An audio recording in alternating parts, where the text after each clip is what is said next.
El gobierno de México dice que las cifras de la violencia criminal han bajado en el país, pero hay observadores que señalan lo contrario y de ese tema es el que nos vamos a enfocar directamente en este momento. Se asegura que las cifras de incidencia delictiva en el país van a la baja, pero hay organizaciones civiles como el Observatorio Nacional Ciudadano que aseguran que en los hechos pues lo que se ve es un incremento directamente de la violencia debido a las disputas entre grupos del crimen organizado. Así que le agradezco a Francisco Rivas, el director del Observatorio Nacional Ciudadano, que nos acompañe para entender la diferencia, para repetirlo si queremos, Francisco, gusto saludarte, la diferencia entre lo que ustedes monitorean y traen como de estadística y lo que el gobierno mexicano trae como estadística para comenzar. Bienvenido. Muchas gracias, Gabriela. Un gusto platicar contigo y con tu auditorio. Bueno, el primer punto es, en el Observatorio Nacional Ciudadano usamos información pública. Esto quiere decir que no son datos que nosotros saquemos de algún lugar o que generemos propiamente, sino que usamos lo que el Estado mexicano tiene a disposición como información y que es su obligación presentar cada día 20 del mes. Dicho esto, el problema no es los números que presenta el gobierno federal, sino es la lectura que les da. Por ejemplo, la secretaria, pues lo ha venido haciendo, la secretaria de Seguridad y Protección Ciudadana, Rosa Rodríguez, ha venido repitiendo con mucha consistencia datos que van de lo impreciso a lo falso. El primer dato que nos llamó la atención es el de feminicidio, en donde dice que desde el inicio de esta administración el feminicidio tiene una disminución del 20%, cuando en realidad si comparado con el sexenio pasado, va por arriba del 60%.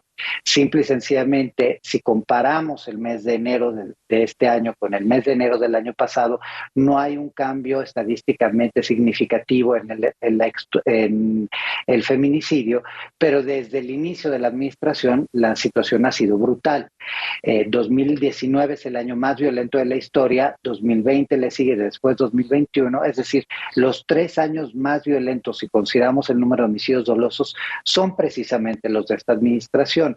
Y lo que sí podemos ver y en lo que sí podemos coincidir es que el mes de enero ha sido el mes con el menor número de homicidios desde que inició esta administración.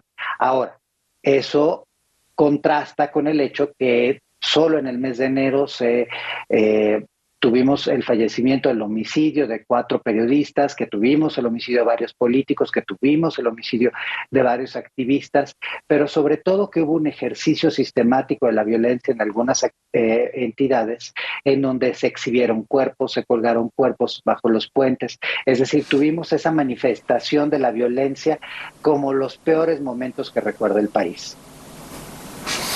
Solamente en un fin de semana lo que se ve, lo que se informa es inquietante.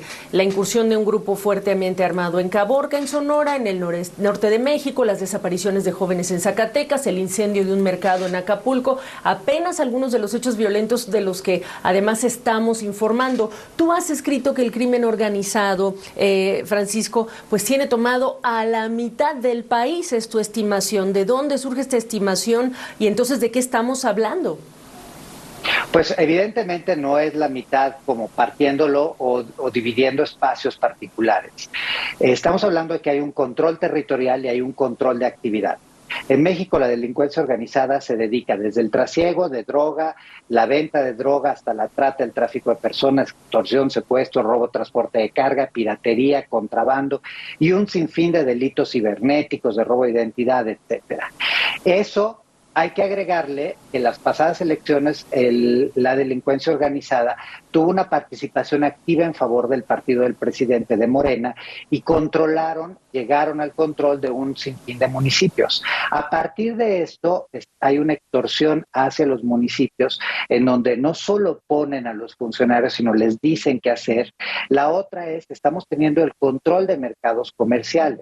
Hay entidades en donde no se pueden vender cigarros, no se puede vender cierto tipo de cerveza, no se puede vender cierta leche, cierto huevo, cierta carne. Algunas tiendas pueden vender unas cosas, otras no, porque la delincuencia no solo se dedica a hacer extorsión presencial y por lo tanto cobrar lo que conoce como derecho de piso, es decir, periódicamente ir a pedirles una parte de las ganancias a los empresarios, a los negociantes, sino que aparte ahora está involucrada en actividades comerciales en donde les impide a ciertos comerciantes vender tal o cual producto.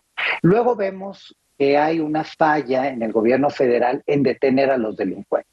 Entre los datos que no nos dijeron ayer fue precisamente que las víctimas de secuestro en nuestro país crecieron más de un 20%, que las extorsiones siguen rebasando todo límite, que tenemos un aumento a lo largo del país del robo a negocio, robo a transeúnte, del robo en transporte público sin antecedentes, que la trata sigue rompiendo récord, que el narcomenudeo sigue rompiendo récord, que las lesiones dolosas siguen rompiendo récords, que las violaciones siguen estando en su máximo histórico.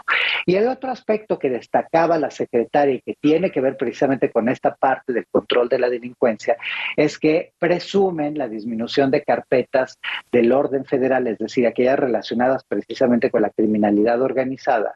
Pero esto en realidad obedece a una falla de la Fiscalía General de la República que está dejando de actuar. Solo en los primeros 3 años de este gobierno, los decomisos de armas han caído un 60%.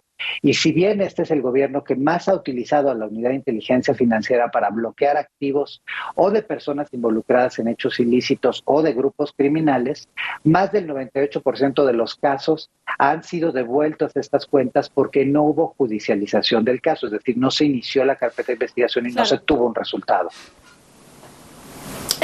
Francisco, esto da para seguirlo hablando, así que por favor hay que mantener el contacto. Es importantísima la perspectiva que ustedes le dan a lo que dice la autoridad en función también de las estadísticas públicas y lo que ustedes analizan de ellas. Te agradezco el tiempo, Francisco.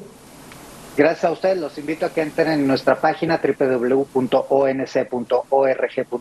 Ahí están los datos, los pueden analizar cada uno y ver también cómo defendernos, porque en México es muy difícil ser ciudadano. Gracias.